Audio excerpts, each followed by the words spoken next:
17편은 다윗이 사울에게 쫓겨 있는 그런 상황에서 그렇게 쓰여진 편지라고 표제어에 붙어 있습니다.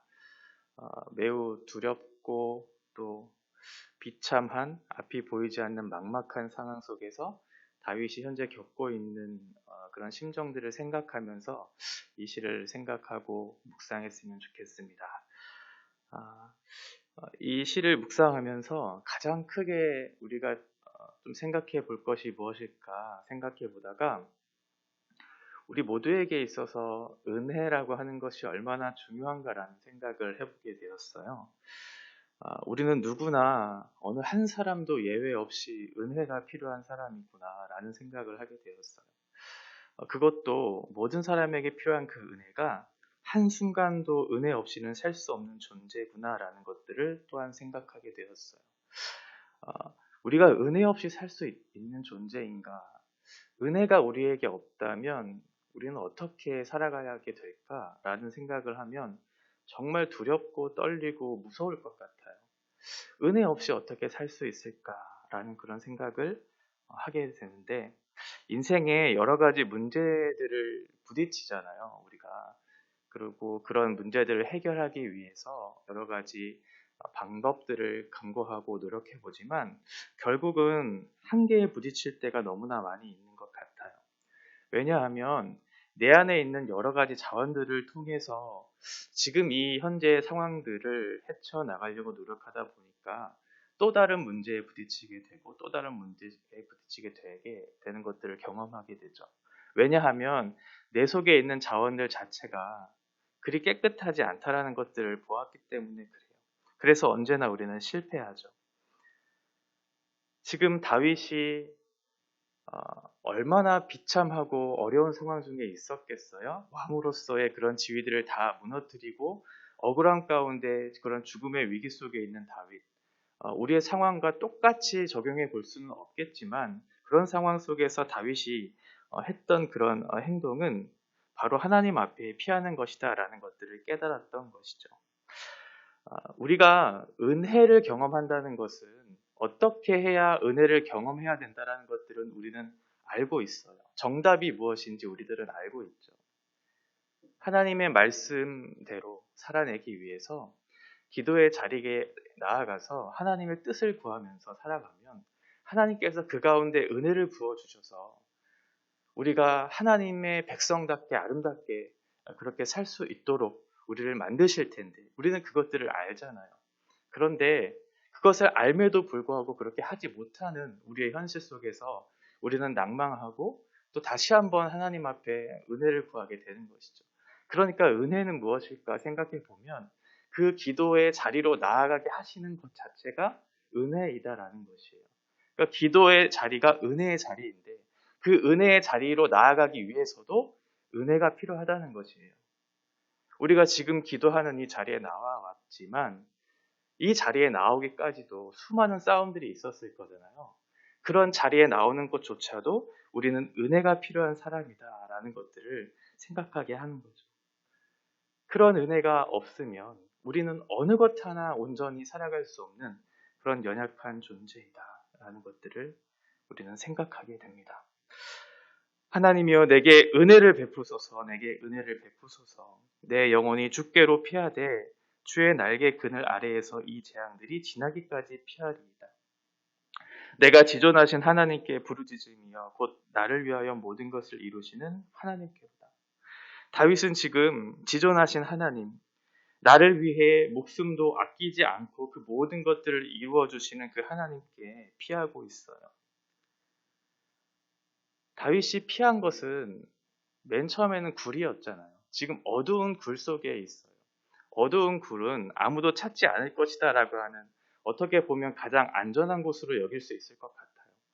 어둠 속에 있으니까, 굴 속에 있으니까 나는 이제 안전하구나 라고 그렇게 생각할 수 있을 것 같아요. 그런데 반대로 생각해 보면 만약에 굴 속에 숨어있던 다윗을 누군가 발견했다면 다윗은 피할 곳이 없는 그런 장소에 있는 것이잖아요. 그러니까 이 굴이 자신 스스로가 생각했을 때 안전한 곳이라고 여겼지만 결국은 우리의 어떤 생각과 힘으로 그것들을 해결해 보려고 하는 그런 노력들이 결국은 어느 한계에 부딪히게 되면 정말 피할 수 없는 그런 길이 막다른 길에 놓이게 될 수도 있다라는 것들을 보여주고 있는 것 같아요. 우리가 정말 피할 곳은 이러한 것이 아니라 주의 날개의 그늘 아래로 피하는 것. 그것이 우리의 육체와 영혼을 가장 안전하게 우리를 보호해 주시는 그런 하나님의 방법이죠. 그가 하늘에서 보내사 나를 삼키려는 자의 비방에서 나를 구원하실 것이다. 하나님께서 나를 비방하는 것, 그곳에서부터 나를 구원하실 것에 대한 분명한 확신이 있어요. 하나님이 그의 인자와 진리를 보내시리로다 라고 얘기하고 있죠. 다윗이 지금 억울한 상황에 있고 죽음의 위기 속에 있잖아요. 그러면 상대가 나를 비방하고 상대가 나를 대적하면 거기에 대한 비방을 비방으로 맞서고 대적을 대정으로 맞서고자 하는 마음들이 누구에게나 있을 거예요. 누가 한 대 치면 나도 또 한 대 치고 싶은 마음들이 당연히 있을 것이잖아요. 그런데 다윗은 그것이 진정한 승리를 가져다 주지 않는다는 사실을 알았던 것이죠. 예수님이 우리에게 행하셨던 것과 똑같은 방법이었어요. 예수님은 상대방을 향해 똑같이 하지 않으셨어요. 당신을 비방하고 당신을 대적하고 당신을 공격하는 그들의 무리들을 향해서 꼭 같이 그들을 대적하고 비방하지 않았어요. 그의 인자와 진실로서 참된 사랑을 나타내 보여주시고 그의 신실함을 나타내 보여주시면서 구약에서 약속하신 그 언약의 약속의 성취를 십자가에서 보여주시고 그의 진리가 어떠한 것인지를 나타내 보여주심으로써 참된 승리를 보여주셨던 것이죠. 그러니 그를 믿는 자들은 어디로 피해야 하는가? 하늘로부터 내려오는 인자와 진리가 우리에게 보내어졌을 때 그것이 참된 승리로 우리의 인생을 이끌어 갈 수 있다라는 사실을 보여주고 있는 것이죠. 4절 내 영혼이 사자들 가운데서 살며 내가 불사르는 자들 중에 누웠으니 곧 사람의 아들들 중에라 그들의 이는 창과 화살이요 그들의 혀는 날카로운 칼 같도다. 수많은 비방과 추격 속에 살고 있는 그런 다윗이 지금 똑같이 만약에 그들을 대적했다면 아마도 지금 이 시를 지을 수 있는 그런 모습은 아니었을 거예요. 지금 1절부터 11절까지 기록된 이 시가 5절까지는 개인의 탄식을 다루고 있어요. 지금 현재 놓여있는 그 상황 속에서 하나님, 저는 이러이러한 상황 속에 있는데 내 마음이 너무나 아프고 가슴이 답답합니다. 주님, 나를 도와주십시오. 은혜가 필요합니다.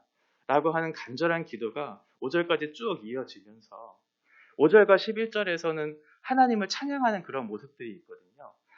그리고 6절부터 11절까지는 그것으로부터 나를 구원해 주신 내 어둠 가운데 있었던 나의 영혼에 하나님께서 한 줄기 빛으로 다가와 주셔서 나의 영혼을 소성케 하시는 그래서 하나님을 찬양하게 되는 그러한 시를 짓게 되는데 만약 다윗이 지금 억울한 상황 속에서 인자와 진리로서 그런 헤세드와 에메트의 그런 사랑으로서 당신의 그런 상황 속에서 온전한 그 모습을 보이지 못했다면 아마도 5절과 같은 그런 찬양을 다윗은 드리지 못했을 거예요. 우리도 마찬가지죠. 인생을 살다 보면 힘으로 무엇인가를 누르고 싶을 때가 분명하게 생길 거예요. 억울한 상황 속에 있을 때 저 사람이 나를 비방하면 내가 그것을 다른 방법으로서 그들을 업신 여기는 그런 방법들을 나도 똑같은 방법으로 행해서 그들을 이기고 싶은 마음들이 있을 텐데 그러면 우리의 마음이 어떻게 돼요? 우리의 마음이 먼저 무너지잖아요.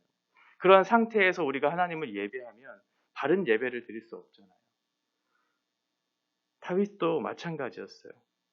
사울이 했던 꼭 같은 방식으로 했다면 이런 시를 지을 수 없었겠죠.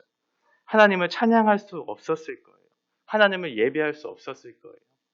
그래서 5절과 같은 그런 고백을 할 수 없었겠죠. 그런데 다윗은 하나님을 찬양하는 그런 고백들을 하고 있어요. 하나님이여 주는 하늘 위에 높이 들리시며 주의 영광이 온 세계 위에 높아지기를 원하나이다. 죽을까 두려워하는 중에도 하나님을 찬양하고 있는 그런 다윗. 이 세상 사람들이 보면 참 제정신 아니다라고 그렇게 얘기할 수 있는 상황이었을 거예요. 어떻게 이 상황 속에서 하나님을 찬양할 수 있단 말인가?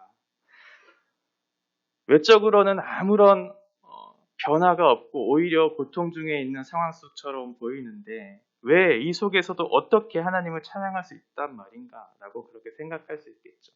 외적인 상황만을 우리의 주어진 상황만을 사고하고 생각한다면 우리는 우리가 신앙인으로서의 바른 사고를 하지 않는다는 증거일 거예요.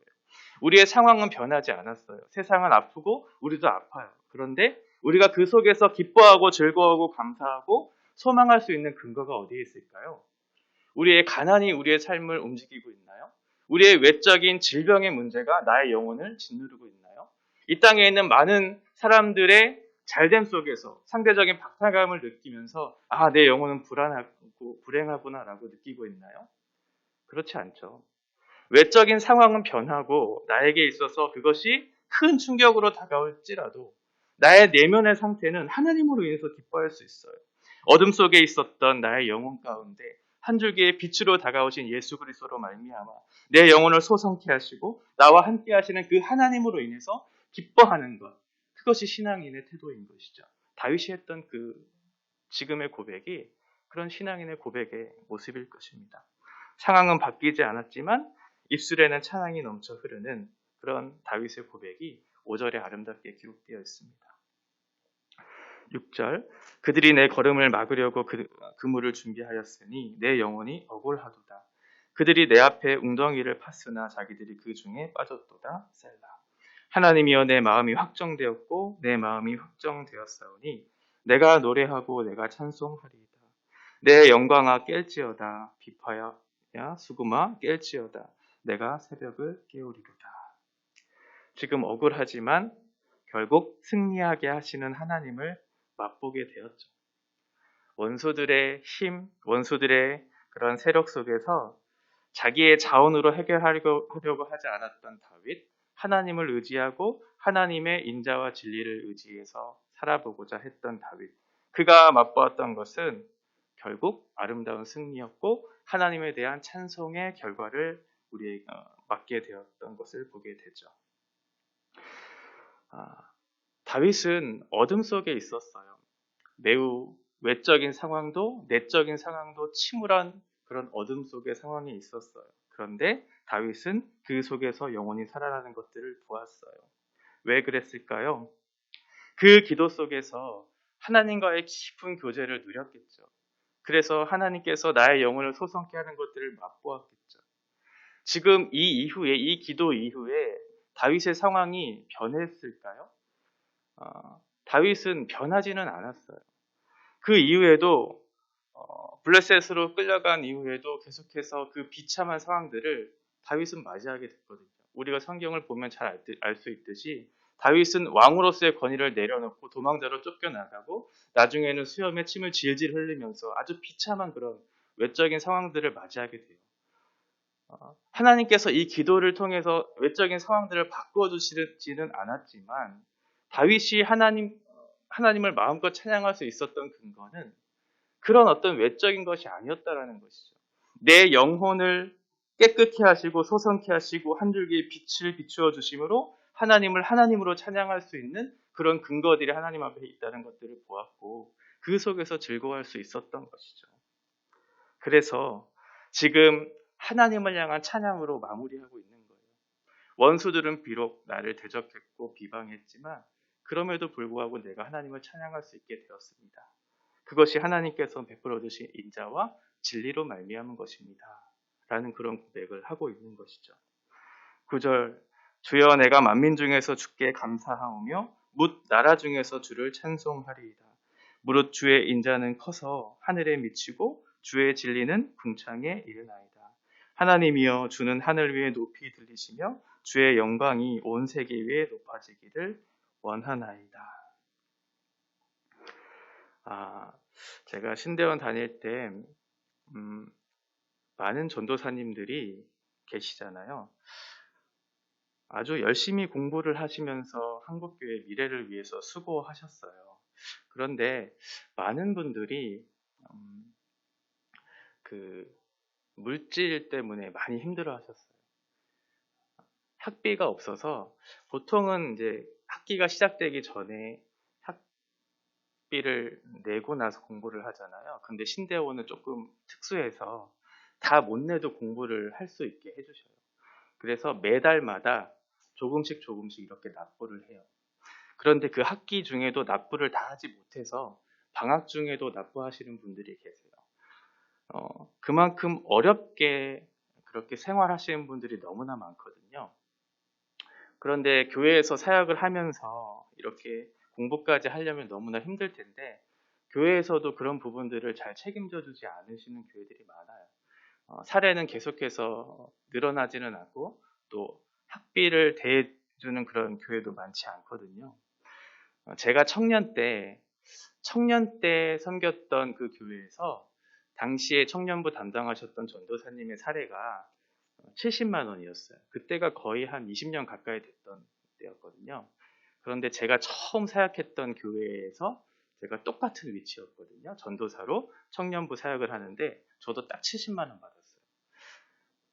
10몇 년이 지난 이후에도 이렇게 똑같은 상황들을 반복해서 하는 것이 정당한가라는 그런 생각들을 참 많이 했는데 그럼에도 불구하고 그런 상황 속에서도 전도사님들이 열심히 공부하면서 사역도 열심히 하시면서 그렇게 하나님의 부르심 앞에 소명을 붙들고 열심히 살아가는 그런 모습들을 보면서 참 귀하다라는 생각들을 했어요. 그분들이 이제 공부하면 보통 학교에서 공부하면 정말 바쁘거든요. 공부하는 것 자체만으로도 버거워요. 그래서 따로 기도하려면 정말 시간을 내서 기도해야 돼요. 잠을 줄이고.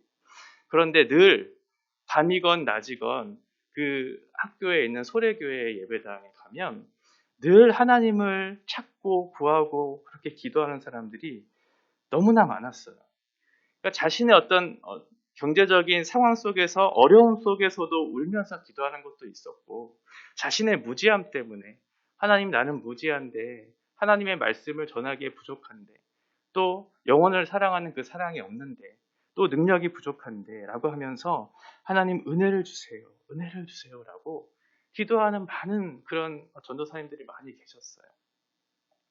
이렇게 기도하다 보면 할 말도 많이 없거든요, 사실은. 계속해서 은혜를 주세요. 그 말밖에 할 수 없는 거예요.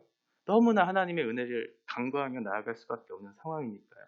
그렇게 기도하다가 지쳐서, 울다가 지쳐서 또 기도하고.